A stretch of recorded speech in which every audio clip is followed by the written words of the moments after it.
두 번째 영상입니다. 자, 오늘은 65페이지부터 시작이고요.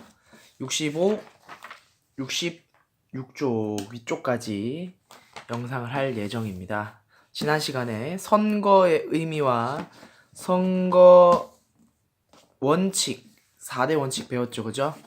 오늘은 선거구제에 대해서 배워보도록 하겠습니다. 먼저 선거구가 뭐냐? 선거가 이루어지는 구역이에요. 선거가 이루어지는 구역. 그래서 선거가 이루어지는 지역적 단위를 선거구라고 하고요. 자, 그 다음 이 선거구의 종류는 한 선거구에서 선출되는 대표자 수에 따라서 소선거구제와 중대선거구제로 나뉘게 됩니다. 잘 보이나요? 잘 보이죠? 자, 그래서 교과서 여기 선거구제 내용을 제가 요약해봤습니다. 먼저 소선거구제부터 갑시다. 소선거구제. 한 선거구에서 1인의 대표가 선출되는 경우를 소선거구제라고 합니다. 그래서 한 명만 뽑기 때문에 소선거구제의 장점으로는 군소정당의 개입이 줄어든다는 거예요. 왜냐? 한 명만 뽑는다는 건 그만큼 인기가 있는 사람들에게 뽑힐 가능성이 높은 다수당에 유리하다는 거죠. 다수당의 후보가 뽑히기 때문에 군소정당, 작고 다양한 정당들의 개입이 그만큼 적다는 거예요. 우리 지난 시간부터 계속 말했죠. 군소정당이 개입하면 어떻게 된다? 단점으로는 전국이 불안정해진다. 사공이 많아지는 거잖아요. 그죠? 그리고 이 한 명만 뽑는다는 거는 다수당에 유리하다 그랬죠. 그래서 다수당에 유리하다는 건 양당제를 촉진할 수 있다는 거예요. 우리 지난 시간에 배웠습니다. 양당제 하면서 여기 기억납니까? 양당제 하면서 사실상 두 개의 정당이 주도하니까 다수당이 집권을 한다 라고 했었죠. 그래서 다수당이 집권을 하면 양당제를 촉진할 수 있다. 소선거구제의 특징이고요. 두 번째, 선거구당 후보자 수가 적어 유권자의 후보자 파악이 용이하다. 아무래도 한 명만 뽑는다는 건 정당별로 후보자를 적게 낼 수밖에 없는 상황인 거죠. 한 명 뽑는데 한 정당당 막 5명, 10명씩 내진 않을 거 아니야. 특별한 상황이 아닌 이상. 대부분 한 명에 맞춰서 내겠죠. 적게 낼 테니까 그만큼 후보자들도 적을 테고, 후보자가 적으면 그 투표를 하시는 유권자분들의 게도 편리한 거지. 그지? 유권자들이 후보자가 너무 많으면 귀찮잖아. 그지? 그래서 후보자 파악이 쉽다는 거야. 또 정당도 후보자를 더 자세하게 설명할 수 있겠죠. 후보자 수가 적으니까. 그렇죠? 그 다음 세 번째, 선거구의 범위가 넓지 않으므로 선거 비용 등이 감소하고 선거 관리가 용이하고 선거운동 감시도 용이하다. 뭐냐면 선거구 범위가 작기 때문에 한 명만 뽑을 거 아니에요. 그래서 소선구제를 할 거 아니야. 그래서 선거구의 범위가 작아서 자기를 뽑아달라고 돌아다니는 이 후보자도 선거에 드는 돈이 좀 적을 테고, 넓은 지역에 비해서 또 선거에 관리하는 그런 시간이나 그런 것들이 아무래도 넓은 곳에 비해서 편하겠죠. 또 선거운동 조금 이따가 이제 다룰 텐데, 선거운동을 감시하는 기관도 있거든요. 선거운동을 감시하는 기관이 올바르게 선거를 하고 있는지, 비리는 없는지, 뇌물은 없는지, 그런 것들을 감시하기 위해서는 좁을수록 더 편한 거죠. 다음, 단점 보겠습니다. 여러 후보 중에 한 명만 당선되므로 사표가 많이 발생한다라고 되어 있어요. 여기서의 사표는 교과서 65페이지 오른쪽에도 있는데 죽은 표를 말하는 거야. 죽었다는 건 뭐냐면 의미가 없는 표. 다시 말하면 여기 밑에 선거에 당선된 사람이 얻지 못한 표가 사표입니다. 예를 들어 후보가 A와 B와 C가 있었어요. A가 100표 중에서 총 100표 중에서 50표를 얻었습니다. 예를 들어서 50표를 얻었고 B가 30표를 얻었고 C가 20표를 얻었다고 해봅시다. 예를 들어서 그러면 A가 당선이죠. 그러면 B와 C는 떨어졌죠. 그죠? 그럼 이 30표와 20표는 무슨 표가 되는 거예요? 사표가 되는 거예요. 죽은 표가 되는 거지. 그러면 100명 중에서 50명만 A를 뽑았고 나머지 50명은 A를 안 뽑았네. 그죠? 그러면 한 명만 당선이 되는 거니까 당연히 여러 명을 뽑는 다른 방식에 비해선 사표가 많겠죠. 즉 날아가는 표가 많은 거야. 이해가 됩니까? 여러 후보 중에서 한 명만 뽑히기 때문에 어쩔 수 없는 그런 단점인 거고요. 사표가 발생을 했다는 건 뭐냐면 이 50표만큼의 국민의 의사가 제대로 반영된 거야, 안 된 거야? 반영이 안 된 거지. 50명은 자신의 의사를 표현했지만 결국 다른 사람이 뽑힌 거 아니에요. 그죠? 그래서 사표가 많을수록 국민의 의사가 제대로 반영됐다, 안 됐다? 반영이 안 됐다라고 표현을 하는 겁니다. 그러면 사표가 많으면 되겠어, 안 되겠어? 민주주의에서. 안 되지. 민주주의는 국민이 주인인데 주인의 의사가 반영이 돼야죠. 그래서 사표를 줄여야 됩니다. 나중에 이 사표를 줄이는 방식들이 등장을 할 거예요. 그래서 사표는 유권자의 의사가 제대로 반영되지 않은 걸 의미한다. 두 번째, 선거구가 좁아서 지역의 명망가나 인지도 있는 후보만 유리하다. 좁은 지역에서 선거를 하다 보니까 그 지역에 돈이 많거나 인기가 있거나 뭔가 권력을 가지고 있는 사람이 뽑힐 가능성이 높다는 거예요. 정책의 어떤 뛰어남, 기발함 그런 거가 아니라 이 사람의 다른 능력을 보고 뽑는 거야. 인기 아니면 외모 예를 들어서 아니면 친한 사람, 우리 학교 출신 뭐 이런 식으로 뽑아버리는 거예요. 그러면 실인 정치인이나 정당은 불리한 거죠. 아무리 뛰어난 정책과 아무리 뛰어난 후보라고 할지라도 그다음 과대 대표와 과소 대표의 문제가 발생할 수 있다라는 거. 과대 대표와 과소 대표에 대해서 설명을 좀 드리겠습니다. 자, 이해를 잘 하셔야 돼요. 자, 한 명만 뽑을 경우입니다. 한 명만 뽑을 경우 A 선거구는 1만 명의 투표자가 있어요. B 선거구는 5천 명의 투표자가 있는 곳입니다. 지역마다 인구가 조금 다르잖아, 그죠? 근데 A 선거구는 이렇게, B 선거구는 이렇게 돼 있다고 생각해 봅시다. 그러면 1만 명 중에 1만 명이 투표를 해서 한 명을 뽑아요. B 선거구는 5천 명이 투표를 해서 한 명이 뽑혀요. 그럴 경우에는 A의 한 표의 가치는 A 선거구에서의 한 표의 가치는 1만 분의 1이죠. 그죠? B 선거구에서 한 표의 가치는 5천분의 1이야. 오케이? 이해가 됩니까? 이러면은 투표의 가치 차이가 발생하잖아요. 어떤 식으로? A 선거구 주민들의 표 가치는 B 선거구에 비해서 상대적으로 작잖아. 가치가 1만 분의 1이 됐잖아. 그래서 과소 대표라고 하는 거예요. 이런 식으로 뽑힌 대표를 과소 대표라고 하고요. B 선거구의 주민들은 A 선거구에 비해서 상대적으로 표 가치가 크게 나타났죠. 이런 식으로 뽑힌 국민의 대표를 과대 대표라고 합니다. 과대 대표, 과소 대표가 나타났다는 것 자체가 표의 가치가 차이가 발생했다는 거니까 평등 선거 원칙이 지켜지지 않았다는 거죠.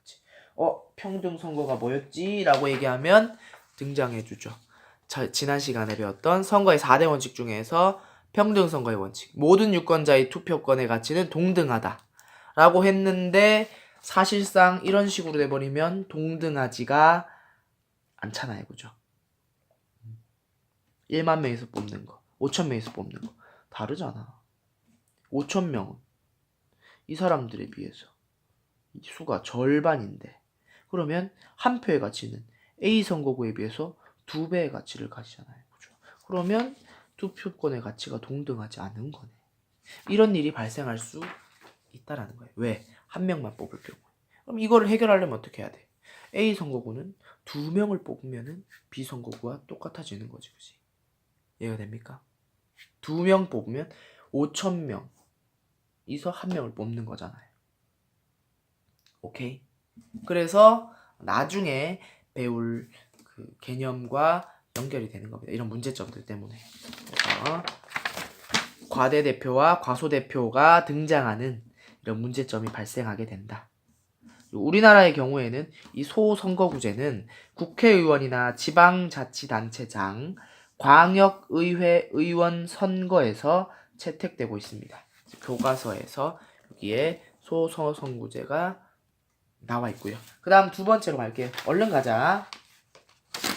시간이 없네. 이것도 좀 시간이 길어진다. 자, 중대선거구제는 소선거구제와 조금 다르다고 보면 됩니다. 이름에서도 보다시피 소선거구제보다 크겠죠. 범위가 크고 또 두 번째 2명 이상의 대표자를 선출하는 게 바로 중대선거구제의 특징입니다. 초점이 안 맞네. 장점으로는 국민의 의사가 더 잘 반영이 된다는 거야. 뭐에 비해서? 소선거구제에 비해서. 왜? 2명 이상을 뽑기 때문에. 2명 이상을 뽑는다는 건 반드시 한 명이 아니라는 거지. 그지? 그래서 후보 중 2명 이상이 당선되므로 사표가 적다는 거예요. 봐봐. 아까 전에 예를 들어서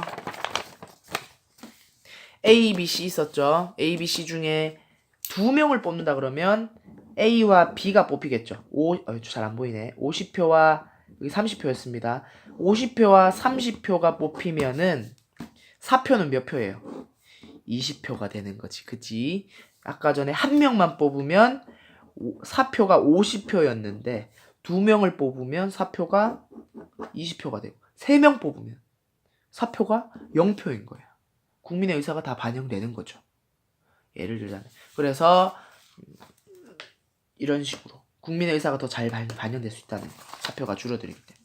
두 번째, 선거구가 넓어서 연고주의가 당선될 가능성이 적다. 선거구가 넓다는 건 그만큼 인구도 많고 지역도 넓기 때문에 연고주의, 우리 배웠죠? 학연, 지연, 혈연. 좁은 지역에서 이런 게 가능하지만 넓어지면은 학연, 지연, 혈연만 가지고는 당선되기 어렵잖아. 그치? 그래서 그런 것들이 좀 막을 수 있는, 그런 걸 방지할 수 있는 장점이 있다. 단점은 군소정당의 난립으로 전국이 불안정해진다. 왜? 2명 이상이 뽑힐 수 있기 때문에 이제는 다수당이 아니라 작은 군소정당들도 선거에 많이 참여할 수 있는 거예요. 그러면 군소정당이 등장하니까 역시나 세트로 전국이 불안정해진다. 두 번째, 선거구의 범위가 넓어지니까 선거 비용이 많이 들면서 선거 관리가 어렵고 선거운동 관시도 어려움. 이거 아까 소선거제의 반대가 되겠죠. 넓어지니까 당연한 거고. 세 번째, 후보자가 많기 때문에 후보자 파악이 어렵다. 자, 2명 이상, 3명, 4명 뽑힌다고 한다면 각 당에서는 4명까지 혹은 5명, 6명까지도 후보를 낼 수도 있죠. 그죠? 4명이 뽑힐 수 있으니까. 그러면은 각 당당 그렇게 많이 나오면은 후보들이 엄청 많아질 테고. 그러면은 투표를 할 때 후보를 알아야 되는데 후보를 아는데 시간이 너무 많이 들죠. 그죠? 그런 어려움이 있다라는 거. 네 번째, 당선자 간의 투표율 차이가 발생할 시 동일 선거구 내에 표 가치의 차등 문제가 발생할 수 있다라는 거예요. 예를 들자면 우리 아까 전에 예를 봅시다. A, B, C가 있어요. 여기서 A라는 여기가 같은 선거구인데 두 명을 뽑는다고 해봅시다. A라는 후보는 60표를 얻었어요. 100표 중에서 60표를 얻었고요. B라는 사람은 20표, C라는 사람은 10표, D 뭐 이렇게 해가지고 쭉 몇 명 있는 사람은 뭐 나눠가지고 총 합쳐서 10표 해봅시다. 그러면 두 명이 뽑히면 누가 뽑혀요? A와 B가 뽑히죠. 그죠? 근데 A와 B가 표 차이가 발생하죠. 득표율 차이가 발생하잖아. 이 사람은 60%를 얻었지만 이 사람은 20%만 얻고도 당선이 됐어. 그러면 A라는 사람을 뽑은 사람들은 B라는 사람을 뽑은 사람에 비해서 표의 가치가 낮아졌죠. 몇 배? 3분의 1배. 얘네는 3배가, 얘네는 이 A에 비해서 3배나 표의 가치가 높아졌잖아. B를 뽑은 사람들은. 그렇죠. 왜냐하면 20표만 줬는데도 당선이 됐는데 얘네는 60표나 받아야 당선됐기 때문에. 이런 식의 표 가치의 차등 문제. 그럼 결국에 아까 전에 말했던 평등 선거에 위배되는 모습이 나타날 수 있다는 거예요. 우리나라의 경우에는 중대선거구제를 기초의회 의원 선거에서 채택하고 있다는 거. 그래서 교과서 이쪽 중간까지가 소선거구제와 중대선거구제가 나오는 내용입니다. 아이고 시간이 좀 많이 지났네? 그래도 어쩔 수 없어요. 조금 할게요. 자, 그 다음에 선거구 법정주의가 있습니다. 선거구 법정주의. 잠깐만 요거 먼저 할게. 아까 전에 그 내용이 깔끔하게 그림으로 되어 있습니다. 그래서 2명이 당선될 경우 A 지역 선거구에서 100명이 투표를 할 수 있는 사람이 있을 때 60명, 가 후보는 60표를 얻었고 나 후보는 15표를 얻었고 나머지는 뭐 이렇게 해가지고 해서 2명이 당선이 됐다면 가 후보를 찍은 투표자의 표 가치보다 나 후보를 찍은 투표자의 표 가치가 더 커진다라는 거. 깔끔해졌죠? 그 다음에 넘어갈게요. 그 밑에 선거구 법정주의라는 게 있습니다. 선거구 법정주의. 빨리 해보자. 5번째, 선거구 법정주의. 의미, 선거를 하는 구역은 법에 따라 공정한 선거가 되도록 획정한다. 선거구를 누가 획정하는 거예요? 획정한다는 건 정한다는 거예요. 그래서 법에 따라서 의회가 법률로 결정을 한다는 거예요. 맘대로 선거구를 정하지 못한다는 거지.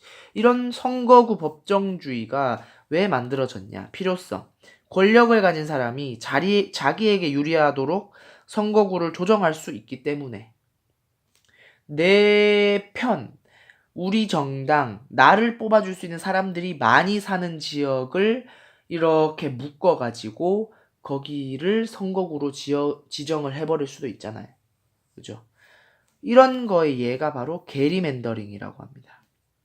게리맨더링이라는 건 선거구를 자신에게 유리하도록 일부러 인위적으로 조정하는 행위를 게리맨더링이라고 하는데요.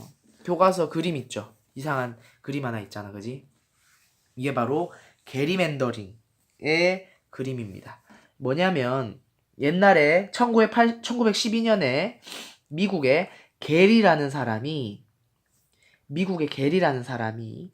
자기에게 유리하도록 이 선거 지역을 묶었어요. 이렇게 선거 지역을 묶었더니 이 모양이 마치 고대 전설에 나오는 셀러맨더, 불을 내뿜는 용 같은 거예요. 셀러맨더와 닮았다 그래서 게리라는 사람 이름과 셀러맨더를 합쳐서 게리맨더링이라고 부르기 시작했습니다. 용같이 생겼죠? 이렇게 말도 안 되는 모양으로 선거구를 합쳐가지고 어떻게든 자기가 당선되게 하려고 하는 이런 식으로 하니까 이거는 쉽게 말해 치사한 거잖아요. 그죠? 그런 건 안 된다. 법으로서 해야 된다. 이 게리맨더링의 예가 바로 이런 게 있을 수 있습니다. 예를 들어서 오른쪽 그림과 왼쪽 그림이 똑같아요. AAB, BBA, AAB 뭐 거의 비슷하죠, 그죠? 거의 복사했습니다. 그래서 요렇게 십자가로 나눈다면 A라는 여기 왼쪽 박스에선 A라는 게 두 개고 B라는 게 하나이기 때문에 A라는 정당이 당선이 되고 여기는 B가 당선이 되고 BBA니까 여기도 B가 당선이 되고 AAB 되면 A가 당선이 될 수 있는데 이렇게 선거구를 나누면 AABB 똑같이 나눠지는 그런 모습이니까 이거를 게리맨더링을 해버리면 어떻게 되냐면 이렇게 나누는 거예요. 이렇게 나누면은 보세요. AAB죠. 그럼 A가 이기죠. BBB면 B가 이기는 거고 AAA면 A가 이기는 거고 AAB면 A가 이기는 겁니다. 그럼 누가 이겨요? 결국에는 A 3개랑 B 하나니까 A가 이기는 거죠. 여기는 A 둘, B 둘이죠. A 둘, B 둘 나올 수 있는 걸 A3, A3, B 하나로 게리맨더링을 해서 조정할 수 있기 때문에 이걸 이런 식으로 얍삽하게 하면 안 되기 때문에 치사하게 하면 안 되기 때문에 의회에서 법률로 결정하는 거다. 그게 바로 선거구 법정주의다라는 거고요. 자, 빨리 하자. 그래서 이런 치사하고 얍삽하고 법을 어기는 행위를 하게 해서는 안 되기 때문에 선거 공영제라는 게 등장합니다. 의미는 선거 과정의 운영을 국가나 지방자치단체에서 맡아서 하며 선거 비용의 일부를 국가기관이 보조해야 한다. 선거란 공영 제도로 운영되어야 한다. 공영방송 들어봤죠? 사람들에게, 사람을 위해서. 선거공영제라는 게 필요한 이유는 후보자들이 선거운동의 기회를 균등하게 보장받기 위해서예요. 예를 들어서 선거할 때 드는 돈이 많이 들죠, 그죠? 포스터도 만들어야 되지, 현수막도 붙여야 되지, 사람들을 이용해서 막 홍보도 해야 되지, 막 차도 빌려가지고 막 마이크 대고 소리도 외쳐야 되지 하는데 돈이 없는 후보는 돈이 많은 후보에게 경제적인 이유 때문에 밀릴 수가 있잖아요. 정책적인 이유가 아니라 경제적인 이유로 밀리면 그건 안 된다라고 생각하기 때문에 선거 공영제적 차원에서 국가에서 돈을 빌려줄 수 있습니다. 선거 비용을. 나중에 이건 따로 더 깊게 설명을 할게요. 그래서 이런 선거 비용을 국가에서 대주거나 또는 선거 공영제, 즉 공정하게 선거를 하고 있는지를 감시하고 관리하는 기관이 필요하겠죠. 그게 바로 선거관리위원회라는 곳입니다. 그래서 뭐 전국에 많이 선거관리위원회가 지역별로 있다는 걸 알 수 있습니다. 잘 찾아보시면 여러분들 지역에도 선거관리위원회가 있을 거예요. 그래서 오늘 수업 여기까지 하도록 하고요. 영상이 조금 길었네요. 점점 길어지는데 고생했습니다. 영상은 오늘 66페이지 위쪽까지 읽어보시면 오늘 영상이 마무리되겠습니다. 고생하셨습니다.